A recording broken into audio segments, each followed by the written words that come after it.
If you are looking to climb the ranks and crush in your games, D.Va is the top hero to master. In our Game Leap guide, you will learn the best ways to use D.Va, as well as other tips and tricks. To fully master D.Va, make sure to sign up at GameLeap.com at the end of the video. Let's dive in. Is D.Va too strong? Does she need to be nerfed? Or is this only on the competitive level, where she's really being abused or broken, or really just too good at what she does? Are there other characters that does what D.Va does? And the answer is no. D.Va does a little bit of everything, and she does it all pretty well. But also at the same time, I'm not sure if we should nerf her even. It's kind of tough to say, and I'll get into the buffing and nerfing and, we'll get into that later.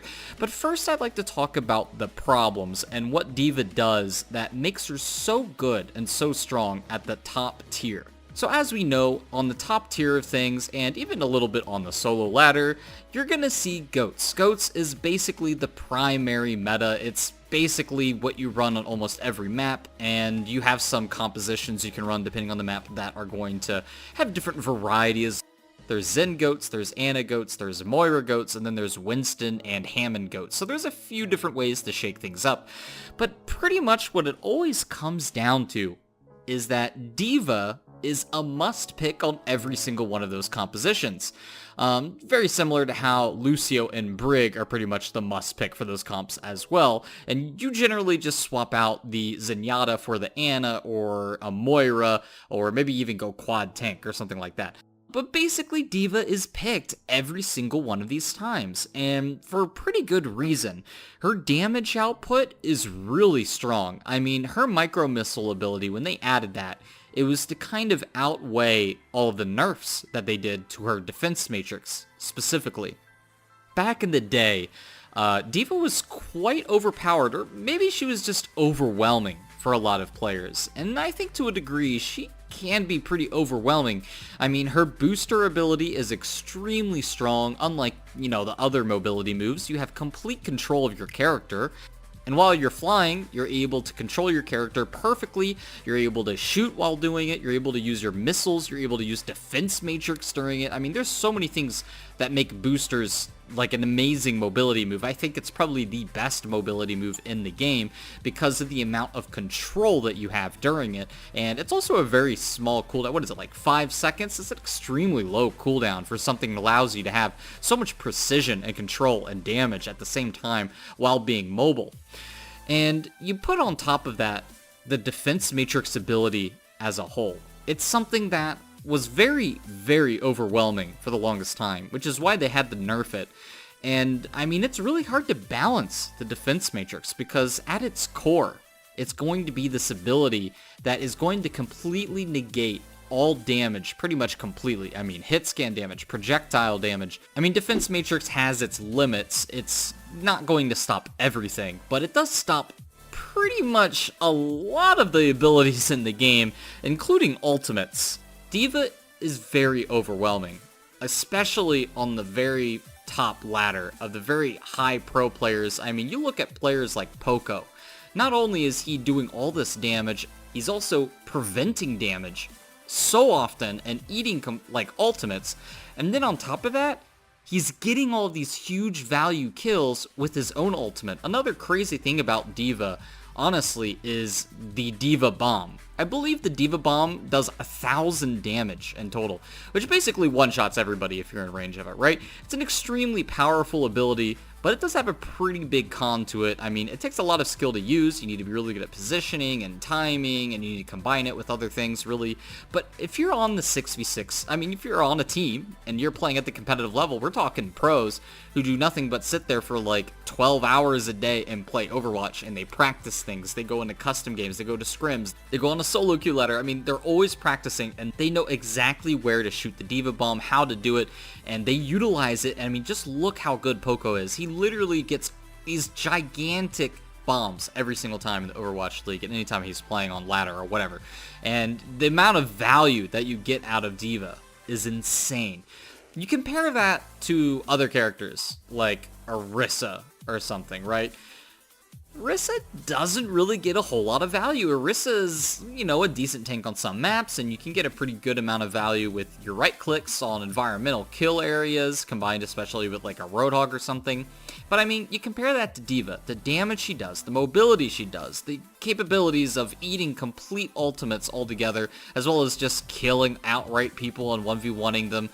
I mean, she's insane, and it's no surprise that she is the most picked character.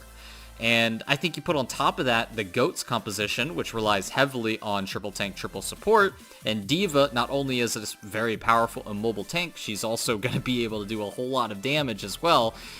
Yeah, she's got a 91% pick rate right now for a reason. So does D.Va need to be nerfed? I mean, the amount of power that D.Va has at the top level is insane. You can combine her with a lot of things, especially with her ultimate. It works very well in combination with gravitons and even Hammond slams, and that's something you just don't see on the solo queue ladder. There's a lot of things that D.Va has. She has a lot of potential, but you don't really see this full potential on the ladder. I mean, she's very strong, and she can deal with people in a 1v1 situation pretty easily on the ladder. But should she get nerfed? I don't know. I mean, there's a lot of things that you could do to nerf D.Va that maybe would make her a little less overwhelming, but the question comes to play, do we need to nerf characters that are on the top level of things? For example, some characters are extremely good in 6v6 on the Overwatch League, and that doesn't translate to solo queue ladder. And some characters on solo queue ladder are insane that don't translate over to the competitive scene in the Overwatch League.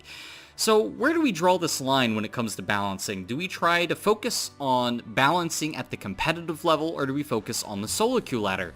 Because no matter what you do, I think both are going to mimic each other slightly. Not all of the time, but it will be mimicking it a little bit here and there, and that's maybe what the developers should look at, and moving forward, what their design philosophies should really be. And I think some games have already figured out what they're going to focus on. Some games are focusing more on, the trickle-down effect, while others are focusing more on the casual or solo queue ladder experience in their games. It's hard to say which one is better for the state of the game. I guess it really decides if you want your game to be a competitive esports game, or are you looking for your game to be more of a game for, just have fun and chill and do whatever the hell you want. So I think that's something that really should be discussed, and I think from there we can decide what to do with D.Va. So when it comes to D.Va, I think some of the things that we could do to probably nerf her, but not take her away from solo queue ladder experience at all, but maybe make it a little less overwhelming for anybody, but not really lower the skill cap or the damage to the point. I don't want D.Va to be unplayable. I think she's an amazing character to the game. One of the things that I think is very powerful with D.Va, and I think it has been for some time, is that you are able to use defense matrix and your missiles at the same time. I think it's crazy strong and a little bit overpowered that every time D.Va flies into somebody, not only are they going to do damage by shooting at them, they're going to do damage by doing the melee attack and doing damage from the bump from the boosters. They can then just hold down right-click Defense Matrix for the full duration of that and have the missiles going while they're in the melee range and be able to do all this damage to the enemy while they're not able to do anything back because of the Defense Matrix. I mean, it'll go on for 3 or 4 seconds. It goes on for a long time.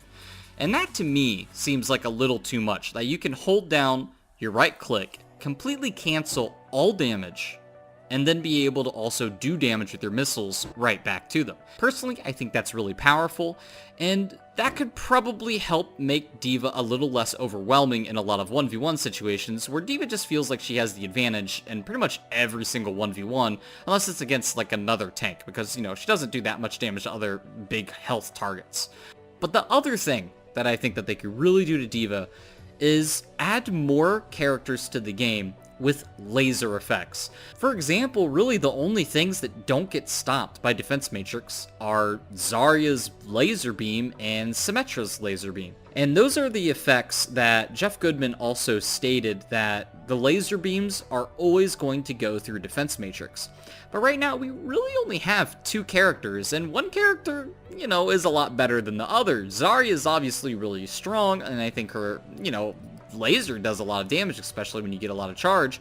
But if you get another character in the game that has the capability of dealing damage to D.Va through defense matrix, that will definitely see a lot better counter to D.Va right now. D.Va is really strong. She will still be really good on solo queue ladder even if those things happen, I promise. This is really going to make the Overwatch League scene a bit more diverse, because really we're only seeing D.Va, and I think I would like to see some other tank varieties personally, because right now, you know, Orisa, Roadhog, and Hammond are all pretty cool tanks, and I would like to see them more in Overwatch League instead of D.Va. I like D.Va, but I mean, I like to see some other characters in the spotlight every once in a while, and I think D.Va's been in the spotlight for pretty much forever, so I would like to see some different changes here and there. D.Va is one of the best solo carry heroes you will need to master in order to climb ranked. This top 500 player guide is just one of many that will teach you how to master D.Va. At GameLeap.com you can find all kinds of up-to-date guides and courses for all heroes created by the highest ranked players and coaches. If you enjoyed this video and want to see more, make sure to check out GameLeap.com.